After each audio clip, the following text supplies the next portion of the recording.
Welcome to First and 10. I'm alongside my co-host Brandon Roberts and, as always, Coach Rob Grande. I'm Taylor Chitwood.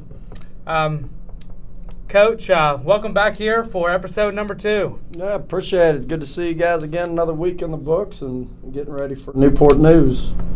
It's been a long one.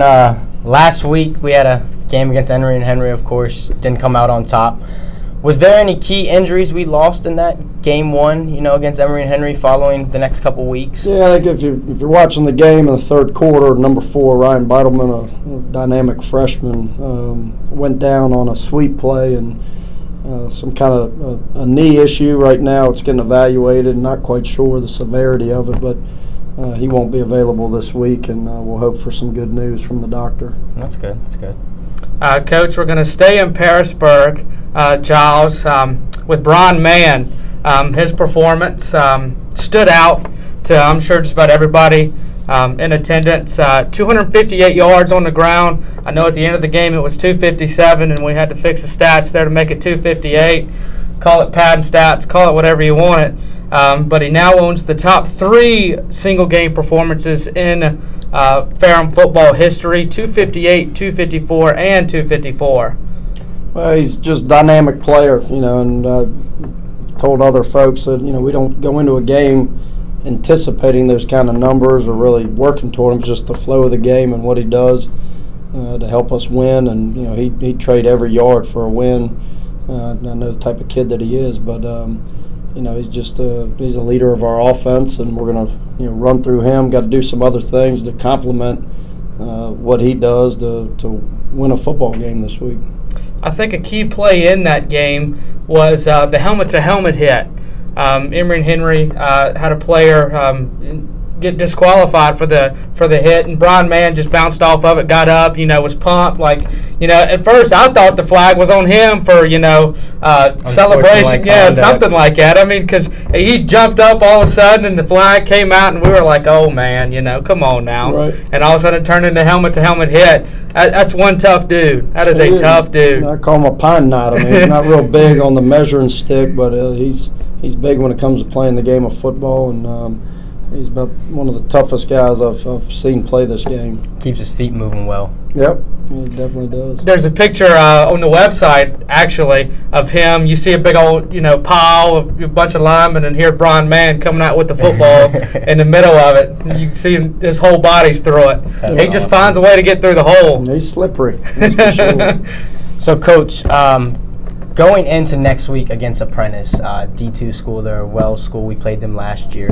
What is the biggest takeaway from Emory Henry leading up this week in practice to Apprentice? Yeah, I mean, can't take anything for granted, whoever you're playing. You got to take care of the football and eliminate mistakes that kind of hold you back. I think in the first quarter, we had made some penalties that prolonged a drive of theirs, which led to a score, and we had caused some penalties that stalled us, out the gates offensively. And when you do those things against good football teams, you wind up playing from behind, and that's what happened to us Saturday night, and we weren't able to overcome that. And, so we've got to take care of those things, which really come back to Ferrum. We got to take care of the Ferrum things that we can fix, and Newport News is going to be a good team ready to play, and we can't really control them as much as we got to control ourselves and work towards a better outcome. I know that you mentioned that Saturday night, a little bit of a change of scenery in the football stadium. First ever game under the lights, right, in that stadium. It was a beautiful atmosphere. It was a little bit different. Brandon and I were talking earlier about the adjustment there, coming out at a 1 o'clock kickoff. We're getting ready, that mindset there at 11 o'clock, coming out. We're ready to go. I think it was 3 minutes left on the clock before, they stopped opening and called kickoff. the game. Yeah, stopped and called the game, lightning delay, and there's no clouds over, so you think, we'll be okay, sit tight, 10 minutes, keep loose, whatever. We'll come back out and be ready to play. 6 hours later. It's 6 hours later, as Brandon said, boom, we're out playing football at 7 o'clock. Yep. We had to clear the stadium, clear everybody. You got to hats off to Emory Henry's fans. They stayed around. They wanted to see some football, and they saw some football. Right. The outcome didn't necessarily come in our favor, but it was some good football. Well, at times we could play better football, but when teams make plays, and they did, and we made a few, but they made a few more than we did, and that's, like I said, typically the outcome. But as I've said before to many people, I mean, our guys are going to play 60 minutes of football, and they played hard, and if we could start with their attitude and effort, well, we've got a chance to get better and have a better outcome this Saturday. Hey, that record still stands at 2-1. It doesn't much matter to me, to be honest with you. I hear you. Do you think that 6-hour break for your players had any change on their mindsets or their playmaking abilities on the field come 7 o'clock? Not unless the other team had something different. I mean, they had 6 hours too. So at the end of the day, we both had to deal with the same delay, and that's not even close to a reason why we lost Saturday night. What, in your opinion, is going through a mind of a freshman, a kid that hasn't seen a lot of playing time? This is their first game. They prepared at 11 o'clock. How do you think that would affect them, the 6-hour delay coming out, having to re-amp when this is the first time they've ever had to really amp their mind at, in this situation? Sure. So may it be. Well, fortunately, we don't have a lot of freshmen that are playing those roles. So we, both rosters, I think if you look at who played, had mature kids that, had to deal with some things and uncharacteristic. But in our camp, we've had a number of lightning delays, and this day and age of apps and electronic devices that detect lightning within 8 miles, you're right, you'll have blue skies and you'll be off the field because of the 8-mile radius. But it's hard to tell the effect of that on the game, but the bottom line is we didn't make enough plays when it mattered, and we lost. As Brandon alluded to earlier, looking ahead to Apprentice School Saturday. Came here last year. They came here.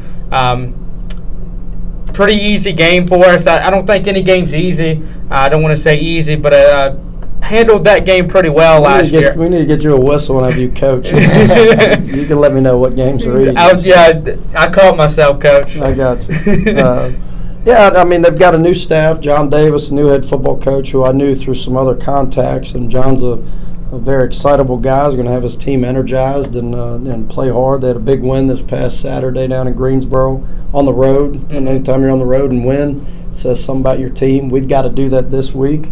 They'll be home with a 1-0 record, so we've got our hands full. You got 2 non-conference away games coming up, and then 1 non-conference game. So you got 3 games before you come to your next conference games. Sure. What are your main objectives going forward to those conference games in order to be better in the conference than other teams? It's a great question. I mean, winning and losing is important. I mean, I don't care who we play, but I want to see a consistent effort of us improving in areas that we didn't play well Saturday. And if I could see those improvements in some areas where we've got some new players playing, and the game atmosphere is a little different than practice. I think that'll give us some momentum going into the Shenandoah game at the end of the month, and we've got some good opponents right ahead of us non-conference, but it's kind of uncharacteristic schedule with a conference game and then 3 non to get back into the stretch of the season. But like anything, you want to see your team improve and start stacking good games on top of each other and generate some momentum, which we obviously didn't do last Saturday, so we've got to speed it up here. In the locker room, how do we look with players? What's their mindset going in, as you said, the non-conference games against opponents that we know very well and have played recently, through the years? What's the atmosphere like in the locker room? Well, it's I'm not in there as much as some people are, but it's the guys. We've got a good spirit on our team, good bit of competition amongst our units, and I know we'll be ready to go Saturday, and that's really what we're focused on, is finishing this week of preparation, having a great trip down to the Tidewater area, and coming out of there with a win. Last and final question, Coach. We're wrapping it up here.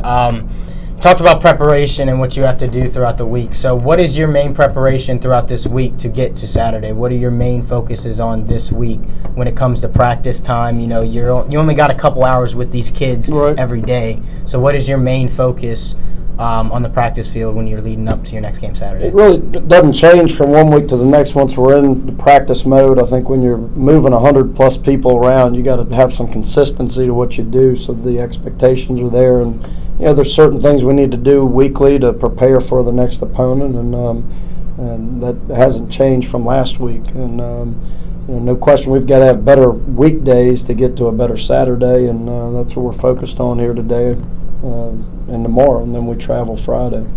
One more thing, as Brandon said that. Saw both quarterbacks on Saturday. Yep. What are we looking for this Saturday? Can we see both of them again? Can we see one of them out wide? What's the plan there, Coach? It's very similar. I mean, Zach's our starter, and we're going to work Tyler in at different places. I know it didn't kind of go that way from the couple series both of them had, and Zach took the reins the rest of the way. And Zach's our starting quarterback, and how that plays out from Saturday, we'll have to wait and see. I don't want you turning into Nick Saban here. I don't want you coming after me. Yeah, you don't have to worry about that. I had to ask. Yeah, I got you. No, but I mean, it's pretty obvious. I mean, Zach's a competitor, and did a good job getting us back in that game, and he was the starter that we decided on going into it, and I don't think that's changed from last week's performance. Well, that'll do it for this show. Our next show is going to be September 12th. I am Taylor Chitwood alongside my co-host Brandon Roberts and Coach Rob Grande. Thanks for joining us.